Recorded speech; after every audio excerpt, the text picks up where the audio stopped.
Every once in a while, a revolutionary product comes along that changes everything.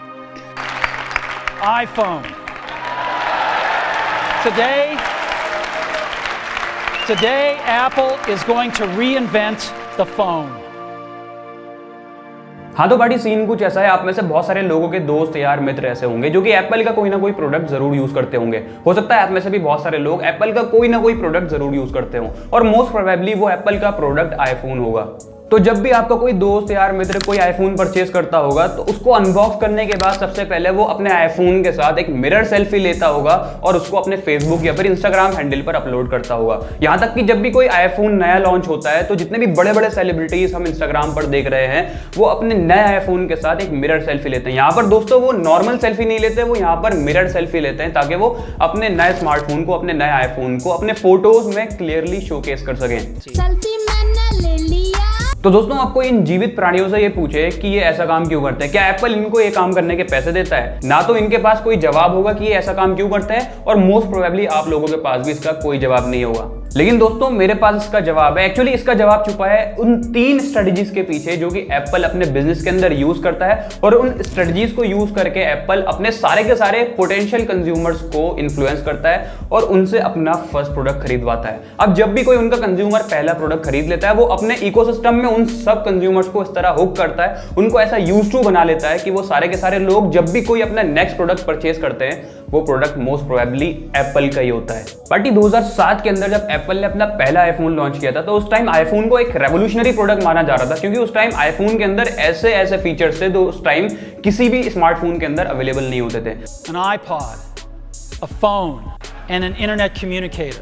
साथ साथ उस time iPhone को एक स्टेटस सिंबल समझा जाता था यूनाइटेड स्टेट्स में क्योंकि आईफोन का price as compare to other smartphones काफी ज्यादा महंगा हुआ करता था। लेकिन पार्टी आज की डेट में यूनाइटेड स्टेट्स में आईफोन को एक स्टेटस सिंबल नहीं समझा जाता है क्योंकि वहां के लोगों की परचेजिंग पावर इतनी बढ़ चुकी है कि वो इजीली आईफोन को अफोर्ड भी कर सकते हैं और उसको परचेज भी कर सकते हैं, इसलिए वहां पर आईफोन बहुत ज्यादा कॉमन भी हो चुका है। लेकिन दोस्तों status driven countries like India यहाँ पर आज तक आईफोन को एक स्टेटस सिंबल समझा जाता है। यहाँ तक कि 2015 से पहले तो आईफोन सिर्फ रिच और वेल्दी क्लास लोगों के हाथ में दिखा करते थे, लेकिन आज की डेट में थोड़ी सी इमेज ये चेंज हो चुकी है। आज की डेट में आपको मिडिल क्लास लोगों के हाथ में भी आईफोन देखने को मिल सकता है। दोस्तों 2015 से पहले जब एप्पल इंडिया के अंदर एंटर किया था तो उसने अपने एप्पल के प्रोडक्ट्स को सिर्फ और सिर्फ रिच और वेल्दी क्लास लोगों को बेचना शुरू किया था। तो जितने भी रिच और वेल्दी लोग आईफोन को परचेज करके बाहर निकलते थे और जितने भी मिडिल क्लास लोग और पुअर लोग उन लोगों को आईफोन यूज करते हुए देखते थे तो वो इन लोगों से बहुत ज्यादा इन्फ्लुएंस होते थे। यहां पर एप्पल ने जानबूझकर सिर्फ और सिर्फ रिच और वेल्दी क्लास लोगों को टारगेट किया था क्योंकि वो इंडिया में जितने भी लोग रहते थे उनकी साइकोलॉजी को काफी अच्छे तरीके से समझ चुका था। वो ये जान चुका था कि इंडिया जैसी कंट्रीज के अंदर लोग रिच बनने की कोशिश नहीं करते लेकिन रिच दिखने की जरूर कोशिश करते हैं। तो दोस्तों यहां पर एप्पल ने स्टार्टिंग डेज में सिर्फ और सिर्फ रिच और वेल्दी क्लास लोगों को टारगेट करके पूरे के पूरे इंडिया को, सारे के सारे इंडियंस को अपना पोटेंशियल कंज्यूमर्स बना लिया था। और फिर जब 2015 के बाद बहुत बड़े बड़े बैंक्स ने अपने कंज्यूमर्स को, अपने कस्टमर्स को बहुत आसानी से बहुत बड़े बड़े लोन्स देना शुरू किया तो जितने भी मिडिल क्लास लोग होते थे उन्होंने लोन्स पर, ईएमआईज पर अपने आईफोन्स परचेज करना शुरू किया। दोस्तों एक और वजह है जिसकी वजह से जितने भी लोग आईफोन को यूज करते हैं वो ना चाहते हुए भी अपने दोस्तों के पास, अपने फैमिली मेंबर्स के पास अपने आईफोन को ब्रैग करने जाते हैं, अपने आईफोन को दिखाने जाते हैं कि देखो मेरे आईफोन में ये फीचर है, ये फीचर है। फॉर एग्जाम्पल जब ट्रू कॉलर इंडिया में एंटर किया था तो वो एक बहुत ज्यादा ब्रैग वर्दी एप्लीकेशन माना जा रहा था क्योंकि जिसने भी स्टार्टिंग डेज में ट्रू कॉलर इंस्टॉल कर लिया था तो वो अपने दोस्तों के पास, अपने फैमिली मेंबर्स के पास जाकर के ये बोलता था कि आप मुझे कोई सा भी नंबर बताओ, मैं आपको ये बताऊंगा कि इस नंबर को कौन ओन करता है और वो पर्सन कौन सी सिटी में या फिर कौन से स्टेट में रहता है। तो एप्पल हर साल अपने हर प्रोडक्ट में कुछ ऐसे ब्रैग वर्दी फीचर्स इंट्रोड्यूस करता है जिसकी वजह से जितने भी आईफोन यूजर्स होते हैं वो ना चाहते हुए भी उन सारे के सारे फीचर्स को अपने सारे फैमिली मेंबर्स के पास और अपने सारे दोस्तों के पास ब्रैग करने के लिए जाते हैं। एक छोटा सा एग्जांपल है, आईफोन ने आईफोन 11 के अंदर एक फीचर लॉन्च किया था कि जब भी आप आईफोन की बैक साइड पर डबल टैप करोगे तो वो स्क्रीनशॉट ले लेगा। ये अपने आप में ही एक काफी ज्यादा ब्रैग वर्दी फीचर था, यहां तक कि मेरे अपने दोस्त ने भी इस फीचर के बारे में मेरे सामने ब्रैग किया था। दोस्तों इसी तरह के और भी बहुत सारे ब्रैग वर्दी फीचर्स एप्पल अपने हर प्रोडक्ट में इंट्रोड्यूस करता है ताकि उनके सारे के सारे यूजर्स ना चाहते हुए भी अपने फैमिली मेंबर्स के सामने, अपने सारे दोस्तों के सामने उनके इस फीचर को ब्रैग करें, उनके इस फीचर के बारे में बताएं ताकि वो भी इन फीचर से, उनके प्रोडक्ट से इन्फ्लुएंस होकर के आईफोन को परचेज करें या फिर एप्पल का कोई भी प्रोडक्ट परचेज करें। दोस्तों एक इंटरेस्टिंग फैक्ट आपको बताता हूं कि जब एप्पल ने अपना आईफोन 8 लॉन्च किया था उसका स्टार्टिंग प्राइस $699 था और उसमें एप्पल की जो प्रॉफिट मार्जिन थी वो लगभग 59% के करीब की थी। लेकिन जब एप्पल अपना आईफोन 13 प्रो लॉन्च करता है तो उसका स्टार्टिंग प्राइस $999 होता है, जो कि आईफोन 8 के कंपैरिजन में एग्जैक्ट डबल था। लेकिन वहां पर एप्पल की जो प्रॉफिट मार्जिन थी वो लगभग 75% से भी ज्यादा की थी। तो दोस्तों यहां पर आपके जहन में एक क्वेश्चन जरूर आ रहा होगा कि जहां एप्पल अपने प्रोडक्ट्स के प्राइस को हर साल बढ़ाता जा रहा है बहुत तेजी से, लेकिन फिर भी एप्पल की सेल्स पर बिल्कुल भी नहीं असर पड़ रहा है। खास करके इंडिया जैसी कंट्रीज के अंदर तो एप्पल की सेल्स हर साल बढ़ती जा रही हैं और साथ साथ में उसकी प्रॉफिट मार्जिन भी बढ़ती जा रही हैं। तो दोस्तों यहां पर एप्पल यूज करता है अपनी सेकंड और सबसे बड़ी strategy, reverse razor blade model. दोस्तों हो सकता है आप में से शायद बहुत से लोगों को रेजर ब्लेड मॉडल के बारे में पता ही होगा। रेजर ब्लेड मॉडल के अंदर एक कंपनी अपने प्राइमरी प्रोडक्ट का प्राइस इतना ज्यादा कम कर देती है कि उसका कंज्यूमर काफी आसानी से उसके प्राइमरी प्रोडक्ट को परचेज कर सकता है। यहां तक कि कुछ कंपनीज तो अपने प्राइमरी प्रोडक्ट को लॉस में भी सेल करती है ताकि जब वो अपना सेकेंडरी प्रोडक्ट अपने कंज्यूमर्स को सेल करने जाएं तो वो आसानी से उनके सेकेंडरी प्रोडक्ट को परचेज कर लें और सेकेंडरी प्रोडक्ट से ही उनकी प्रॉफिट मार्जिन आती हैं। फॉर एग्जाम्पल सोनी ने अपना PlayStation 5 अपने सारे के सारे कंज्यूमर्स को $60 के लॉस में सेल किया था। अब सवाल ये आता है कि सोनी ने अपना प्रोडक्ट $60 के लॉस में क्यों सेल किया। सोनी अगर चाहता अपने प्रोडक्ट को डबल या ट्रिपल प्राइस पे भी सेल कर सकता था, क्योंकि प्लेस्टेशन की इतनी ज्यादा डिमांड होती है कि वो हमेशा आउट ऑफ स्टॉक रहता है। लेकिन फिर भी सोनी ने $60 के लॉस में क्यों सेल किया? तो इसका जवाब छुपा है सोनी के सेकेंडरी रेवेन्यू सोर्स पर। सोनी का जो मेजर रेवेन्यू आता है वो गेमिंग सीडीज को और सब्सक्रिप्शंस को देकर के आता है, ना कि प्लेस्टेशन को बेच करके। सोनी अपने कंज्यूमर्स को बहुत कम दामों में अपना प्लेस्टेशन प्रोवाइड कराता है ताकि जब उनके पास सोनी का बना हुआ प्लेस्टेशन आ जाए तो वो जाहिर सी बात है कि सोनी के बनाए हुए गेम्स भी परचेज करेंगे, सोनी का सब्सक्रिप्शन लेंगे, सोनी की गेमिंग सीडीज भी परचेज करेंगे।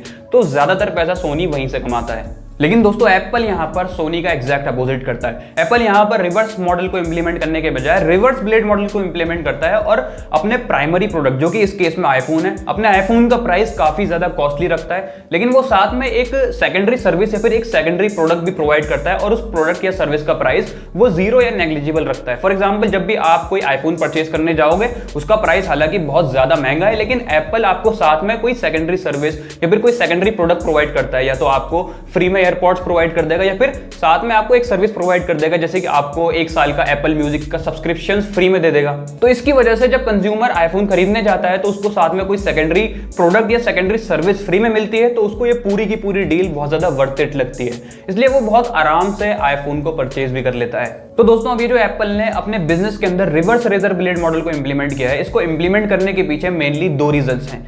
जो सबसे पहला और सबसे बड़ा रीजन है वो ये है कि मान लो अगर एप्पल अपने सारे के सारे आईफोन्स का प्राइस काफी ज्यादा कम कर देता है तो जितने भी लोग आईफोन को पहले अफोर्ड नहीं कर सकते थे वो सारे के सारे आईफोन को अफोर्ड भी कर सकते हैं, फिर उसको परचेज भी कर सकते हैं। लेकिन status driven countries like India, जहां पर एक आईफोन को एक स्टेटस सिंबल समझा जाता है, इसके कम प्राइस होने की वजह से इसको फिर स्टेटस सिंबल नहीं समझा जाएगा और फिर लोग इसको परचेज करना भी बंद कर देंगे। इसकी सेल्स में काफी ज्यादा इंपैक्ट आएगा। सिर्फ और सिर्फ वही लोग आईफोन को परचेज करेंगे जो कि इसकी क्वालिटी की वजह से या फिर इसके फीचर्स की वजह से इसको परचेज करते हैं। जो दूसरा सबसे बड़ा रीजन है वो तो ऑब्वियस है कि जब एप्पल अपने सारे प्रोडक्ट्स का प्राइस इतना ज्यादा रखेगा उसकी प्रॉफिट मार्जिन भी काफी ज्यादा होंगी। तो यही वजह है कि जहां आईफोन 8 में एप्पल की जो प्रॉफिट मार्जिन थी वो सिर्फ और सिर्फ 59% थी, वहां आईफोन 13 प्रो में एप्पल की जो प्रॉफिट मार्जिन थी वो लगभग 75% से भी ज्यादा थी।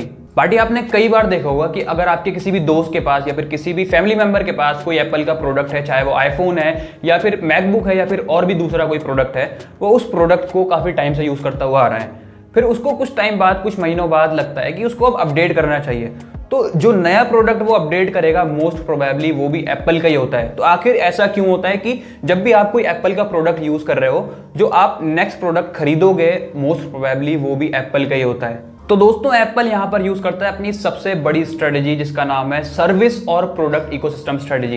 एप्पल की इस इकोसिस्टम स्ट्रेटेजी को बहुत अच्छे से समझने के लिए हम इसको 3 कैटेगरीज में, 3 एलिमेंट्स में डिवाइड करते हैं। जो सबसे पहला एलिमेंट है वो है एंट्री प्रोडक्ट, जो सेकंड एलिमेंट है वो है रिटेनर्स, जो थर्ड और मोस्ट इंपॉर्टेंट एलिमेंट है वो है अपसेल प्रोडक्ट। तो दोस्तों इन तीनों एलिमेंट्स को अच्छे से समझने के लिए हम यहाँ पर एक एग्जांपल लेते हैं एक वीडियो क्रिएटर का, जो कि इंस्टाग्राम पर, फेसबुक पर या फिर यूट्यूब पर अपना कंटेंट बना करके अपलोड करना चाहता है। तो उसके लिए उसको एक स्मार्टफोन की ज़रूरत है जिससे वो अपनी वीडियो को शूट कर सके।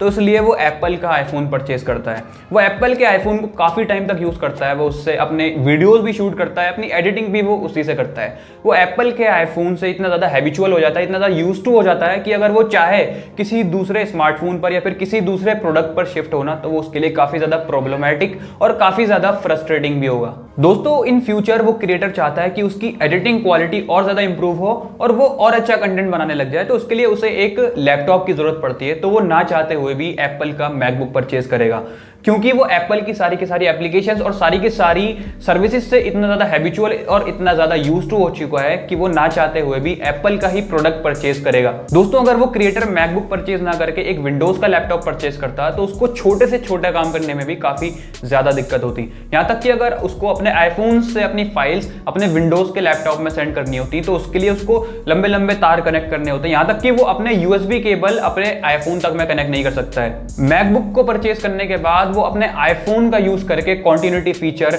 AirPlay feature, air drop feature, यहां तक कि आई क्लाउड तक जैसे फीचर्स को यूज कर सकता है। वहीं अगर दूसरी तरफ वो विंडोज का लैपटॉप परचेज करता तो ये सारे के सारे फीचर्स उसको वहां पर नहीं मिलते। दोस्तों, मजे की बात यह है कि जितने भी लोग एप्पल का प्रोडक्ट परचेज करके एप्पल के इकोसिस्टम में एंटर होते हैं वो बिल्कुल भी गिल्टी फील नहीं करते हैं, क्योंकि उनका सारा का सारा काम काफी ज्यादा कन्वीनियंट हो जाता है और काफी ज्यादा ईजी हो जाता है। दोस्तों, इस पूरी की पूरी वीडियो को समअप करने की कोशिश करूं तो एप्पल ने सबसे पहले इंडियंस की साइकोलॉजी को बहुत अच्छे तरीके से समझा और कुछ ऐसे ब्रैग वर्दी प्रोडक्ट्स और कुछ ऐसे ब्रैग वर्दी फीचर्स अपने प्रोडक्ट्स में इंट्रोड्यूस किए जिसकी वजह से उसके सारे के सारे यूजर्स ना चाहते हुए भी अपने सारे फैमिली मेंबर्स के पास जाते हैं और उसके प्रोडक्ट्स के बारे में ब्रैग करते हैं। सेकेंडली, एप्पल ने अपने बिजनेस के अंदर रिवर्स रेजर ब्लेड मॉडल को इंप्लीमेंट किया, जिसका यूज करके एप्पल अपने सारे के सारे प्रोडक्ट्स का प्राइस इतना ज्यादा ऊपर रखता है। Last but not the least, Apple ने अपने बिजनेस के अंदर इकोसिस्टम स्ट्रेटेजी को इंप्लीमेंट किया, जिसकी वजह से जब भी कोई एप्पल का प्रोडक्ट परचेज कर लेता है उसका जो नेक्स्ट प्रोडक्ट होता है मोस्ट प्रोबेबली वो भी एप्पल का ही होता है। दोस्तों, लास्ट में मैं सिर्फ एक ही बात बोलना चाहूंगा कि एप्पल अपने सारे के सारे प्रोडक्ट्स रिच या फिर वेल्दी लोगों को बेचने की कोशिश नहीं करता है, बल्कि ये अपने सारे प्रोडक्ट्स उन लोगों को बेचने की कोशिश करता है जो कि रिच दिखने की कोशिश करते हैं। Party, that's it from my side. अगर आपको ये वीडियो थोड़ी सी भी पसंद आई है तो इस वीडियो को लाइक जरूर करना, ताकि यूट्यूब आप जैसे और भी बहुत सारे लोगों को ये वीडियो रिकमेंड करें। इसी तरह की और भी बहुत सारी बिजनेस और फाइनेंशियल केस स्टडीज देखने के लिए आप मेरे चैनल को सब्सक्राइब भी कर सकते हैं। मिलते हैं नेक्स्ट वीडियो में। Thank you.